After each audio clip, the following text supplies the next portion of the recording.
There's a quiet strength in those who no longer try to control everything. You've seen them people who walk into a room and instantly change the atmosphere, not because they say much, not because of what they wear, but because of how they move, calm, grounded, effortless. There's no tension in their presence because they're not trying to force anything. That's the power of letting go.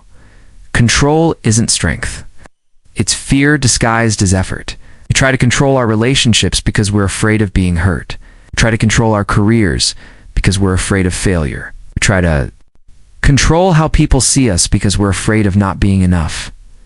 But in all that effort, we lose something priceless: peace. The most magnetic people in the world are not controlling. They're surrendered. They trust life. They know they can't predict every outcome, so they don't waste energy trying. Instead, they focus on how they show up.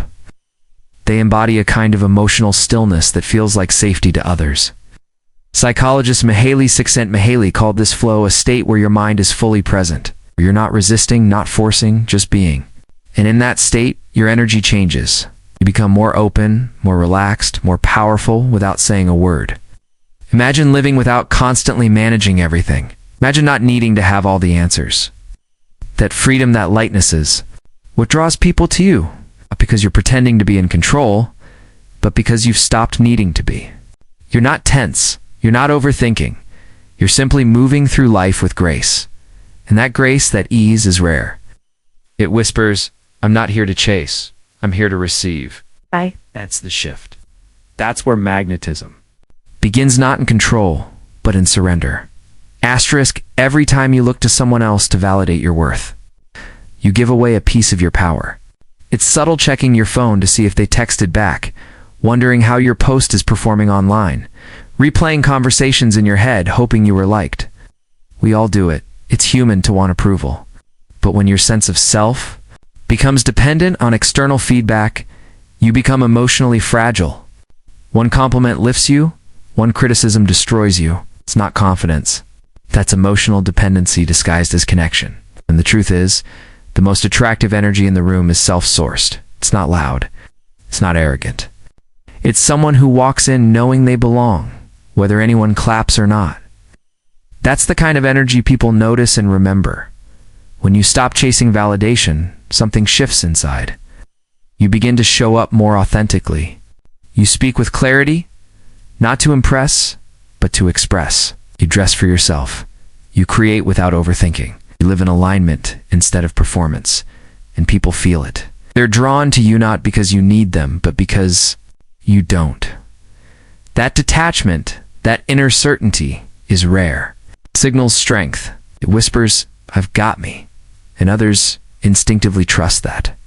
You become a mirror, showing people what self-worth actually looks like. In the irony, when you stop needing approval, you often receive more of it naturally, effortlessly. But by then, you don't need it to feel whole. Start reminding yourself daily, "I am already enough." Say it when no one's around. Say it until it becomes a knowing, not a hope. Because the moment you believe in your own value without needing proof is the moment the world begins to reflect that value back to you. And that's when your presence becomes undeniable. Asterisk, we carry our pasts like shadows, always behind us, yet always present. The heartbreaks, the betrayals, the failures, they don't just disappear. They leave quiet imprints on the way we think, love, trust, and see ourselves. Most people try to move forward without ever truly releasing what's behind them. But the truth is, you can't fully step into your future while dragging the weight of your past. It clings to your thoughts, shapes your fears, and filters your self-worth. Letting go isn't about pretending it didn't hurt. It's about no longer allowing that pain to define you. Healing begins the moment you say, "I'm done letting this hold power over me." Think of your past like a room full of old furniture. At some point, you have to clear it out to make space for something new. That doesn't mean you dishonor what happened. It means you're choosing growth over stagnation. One powerful exercise: write down the things you're still holding on to, regrets, guilt, anger, names, memories. Then do something symbolic. Burn it, bury it, Rip it into tiny pieces. You'd be surprised how something so simple can shift something deep inside. It's not just about the action, it's about sending a message to yourself that you're ready to be free. Emotional freedom doesn't come from avoiding your past. It comes from facing it, feeling it, and then releasing it. You are not your mistakes. You are not your heartbreak. You are the strength that grew in the aftermath. When you let go of what broke you, you make space for what can build you. That space, it's where peace lives. It's where clarity and confidence return. The past shaped you, yes, but it does not get to own you. You choose what stays. You decide what comes next. Asterisk, there's a deep, quiet courage in allowing yourself to be truly seen. Not the polished version, not the curated mask, but the raw, imperfect human you. Vulnerability is often misunderstood as weakness, when in fact, it's one of the greatest acts of strength. Because to be vulnerable is to risk being hurt, misunderstood, or rejected, and to do it anyway. That's bravery. It's authenticity. And it's exactly what draws people in. We live in a world where everyone is performing, trying to appear flawless, trying to hide their fears, trying to say the right thing at the right time. But when someone drops the act and just is, it creates space. Space for connection, for honesty, for something real. People don't fall in love with perfection. They fall in love with depth, with truth, the tiny cracks that make you human. That's why someone like Keanu Reeves is so magnetic. He doesn't force his presence. He doesn't overshare.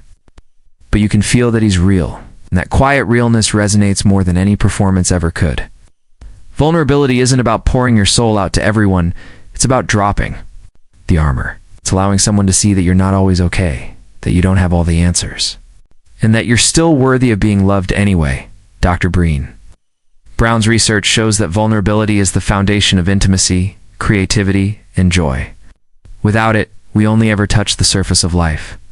With it, we create real bonds, real art, real moments. You don't have to expose every wound, but let people see you, the truth of you. It's the unfiltered, flawed, beautiful version. That's where connection lives. That's where power begins. When you stop hiding, you stop shrinking. And in that rawness, in that openness, people don't just see you, they feel you. They're drawn to it. Asterisk, we spend so much of our lives fixated on outcomes. Job we want, the relationship we crave, the version of ourselves we're chasing. We tie our happiness to a future event, a specific moment we believe will finally make everything feel complete. But in doing so, we miss the life that's happening right now. The truth is, outcomes are unpredictable. You can do everything right and still not get the result you hoped for.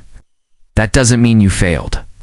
It means life has its own timing, its own rhythm. And when you release your grip on how things should be, you begin to experience how beautiful things already are. Letting go of the outcome isn't passive, it's powerful. It's a declaration that you trust the process more than your expectations. It means you're no longer attached to controlling the future, because you've learned to find meaning in the present. When you live like that, every step becomes lighter. You start to enjoy the journey, the little moments, the small wins, the quiet lessons. You stop rushing. You start listening. And ironically, that presence often brings you closer to what you were chasing in the first place. Life is not a straight path. It's a winding road filled with surprises, detours, and unseen beauty. If you only look ahead, you'll miss the color of the sky, the laughter along the way, the person beside you right now. When you catch yourself obsessing over what could be, pause and ask, what's good right here? What's working? What's growing? That shift in focus brings peace, brings gratitude. And gratitude, more than anything, shifts your energy into something magnetic. You're not losing by letting go of the outcome. You're winning by gaining the moment. And that moment, when fully lived, is more than enough.